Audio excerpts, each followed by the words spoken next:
Hey, I'm Jeff Keighley here in Boston to go behind the scenes to hear some untold stories about the making of Bioshock with Ken Levine and Sean Robertson.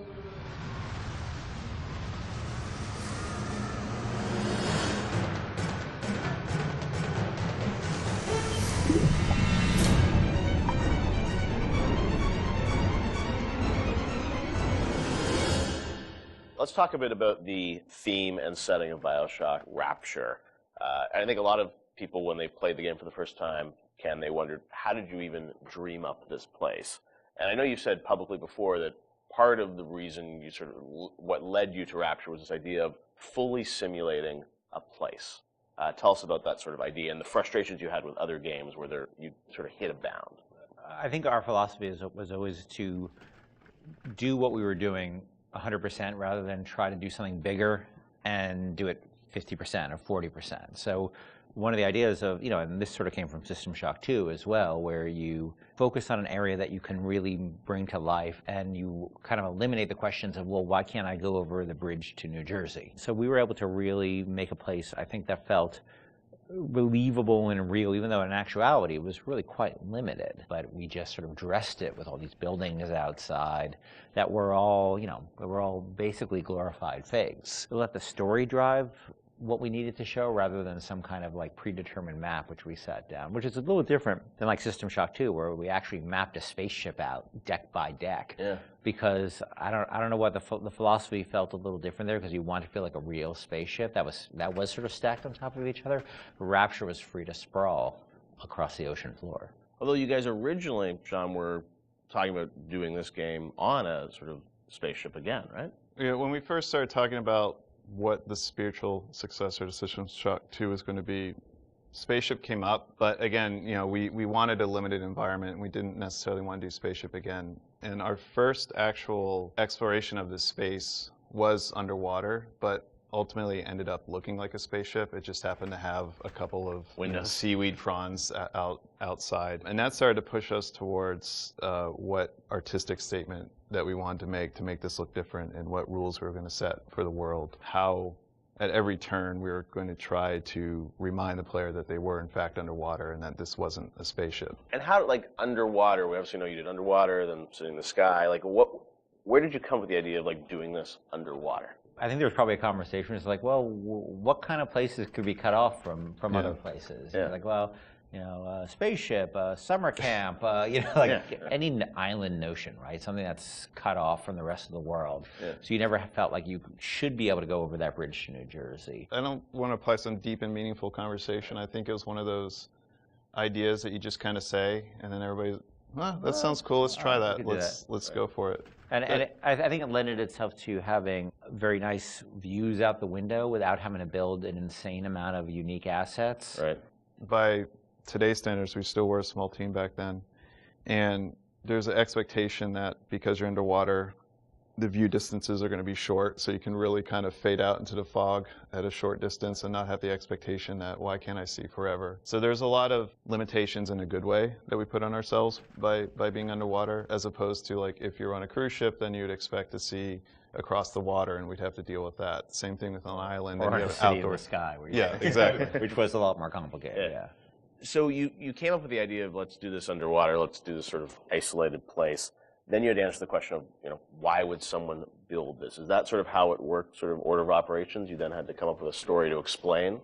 Yeah, I think we wanted a very believable reason why they'd be there. Right. And sort of the necessary isolation of the place sort of led to, well, what kind of person would want to do this? And I wasn't even particularly aware of the sort of political implications of what I was reading, but I've been reading, I had read The Fountainhead. Right.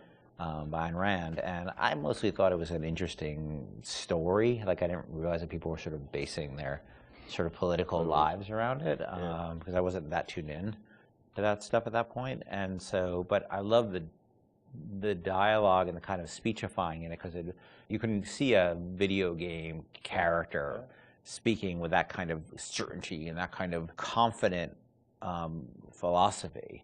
It just seemed like a natural kind of thing to apply to this place, and so it just sort of all came together as a sort of who is the guy who would do this? Well, that character. It was sort of this amalgamation of characters from Ayn Rand's books and from Ayn Rand herself. This sort of idealistic person who says, well, the only way to do this is to separate from the rest of the world. Right. And that led to Andrew Ryan. I am Andrew Ryan, and I'm here to ask you a question. Is a man not entitled to the sweat of his brow? No, says the man in Washington, it belongs to the poor. No, says the man in the Vatican, it belongs to God. No, says the man in Moscow, it belongs to everyone. We knew from a technical standpoint that we wanted isolation. We also knew to sell it, we needed a compelling storyline, a backstory that why would this place exist? Otherwise, how are we going to make Rapture feel like it's lived in if we don't have the reason for it to be there? So once we decided on the underwater location and then the closed off spaces, that objectivist story kind of came in and made the art stronger and made the level design stronger because we could feed back into that loop. And I think that's why we had to have sort of Andrew Ryan's pitch right at the beginning of the game. We wanted people to understand why somebody would go there. And so he makes this very personal one-to-one pitch to the gamer, but also that was the pitch he'd make to people, which was, there's a place that you can be free of all these things, where you can not be sort of put upon by the government and not be afraid of nuclear war and not be afraid of all these other things that will plague you on the surface.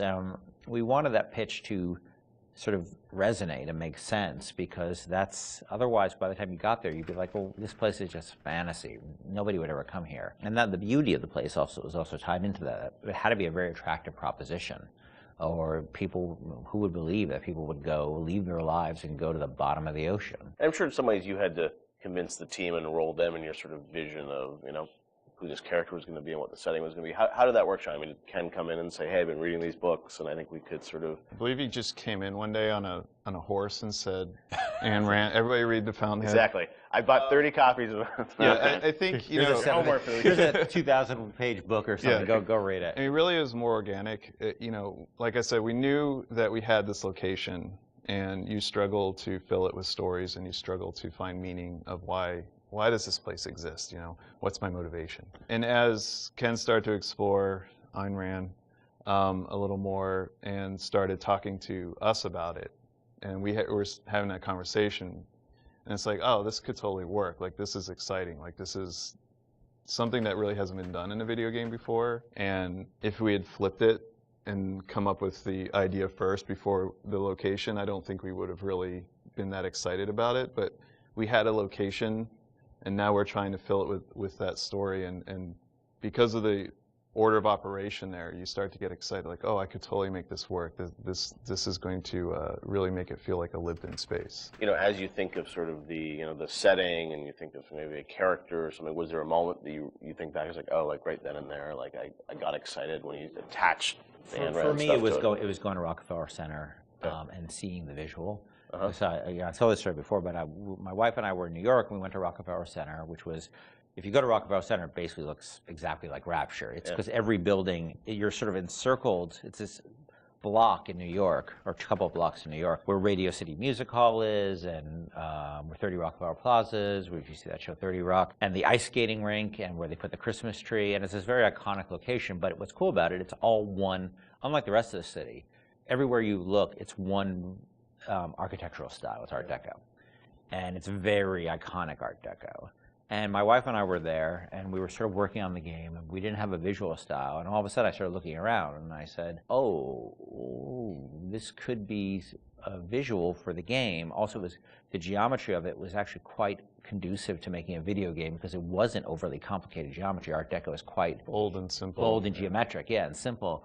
And so my wife and I bought a couple of tourist cameras this was before iPhone cameras, exactly. Throwaway cameras, yeah, throwaway cameras, those little Kodak things, and we just started photographing doorknobs and light fixtures, and just sort of we developed the photos. Remember that? Brought them in and said, come to the office, here's a stack of stuff. Here's a stack of photos. Take a look. I'll see you guys in a couple of years. Go make this. City where the artist would not fear the censor, where the scientist would not be bound by petty morality, where the great would not be constrained by the small. And with the sweat of your brow, Rapture can become your city as well. So you had kind of a theme, you came up with an art style, some of the iconic characters, and then, you really had to build the narrative around it. And you've talked about, a lot of the themes in the game and, greed, jealousy, sex, violence, all the things that sort of, drive us or what destroy us. And that was something I think that, as you thought about the story of the game, you wanted to, I'm sure, reflect some of those, right? Because I think people love the characters that sort of flawed in a way, and this is a world which is its own little microcosm, but had a lot of tension inside of it. Yeah, I mean, the character of Ryan was sort of, he's basically invisible through most of the game, right? Except for a very small portion. But he's very present because he exists, the city is him, right? It's such a representation of him. We never want to cut away to a cutscene where you saw Andrew Ryan, planning and scheming. We wanted him to be very present without actually being present. But once you had Ryan, once you had his desire to protect this vision of his, you just had to then come up with the characters who'd be arrayed in opposition to him. So we had this character, the Big Daddy, and then eventually the character of the Little Sister.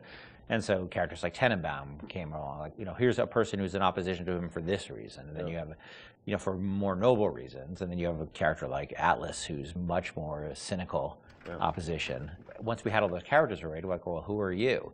And, you ended up being a sort of, a pawn in the middle of all this opposition to Ryan. We just kept sort of homing in on that theme and making sure that you weren't, eventually figuring out that you couldn't just be here by an accident, that you're an integral part of this story, even though you don't know you're an integral part of this story. You think you're just there by happenstance.